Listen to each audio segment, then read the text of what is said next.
అంటే ఉగ్ర రూపంలో ఉన్న అమ్మవారు దుర్గా, కాళీ, చండి ఈ ఉగ్రదేవతల ఆలయాల్లో నిమ్మకాయ దీపాలు పెడితే చాలా మంచిది. అయితే లక్ష్మీ, సరస్వతి ఆలయాల్లో మాత్రం నిమ్మకాయ దీపాలు వెలిగించకూడదు.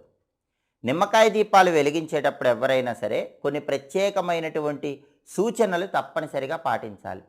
కొన్ని తప్పులు ఎట్టి పరిస్థితుల్లో చేయకూడదు. ఆ తప్పులేంటంటే, ఒకే ఇంట్లో ఉన్నటువంటి ఇద్దరు ఆడవాళ్ళు ఒకేసారి నిమ్మకాయల దీపాలు దేవాలయంలో వెలిగించకూడదు. అలా వెలిగిస్తే దోషం ఏర్పడుతుంది.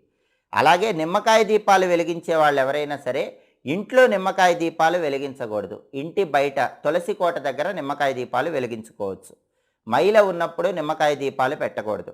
ఆరోగ్యం బాలేనప్పుడు నిమ్మకాయ దీపాలు వెలిగించకూడదు. పిల్లల పుట్టినరోజు కానీ, పిల్లల పెళ్లి రోజు కానీ ఉన్నప్పుడు నిమ్మకాయ దీపాలు వెలిగించకూడదు.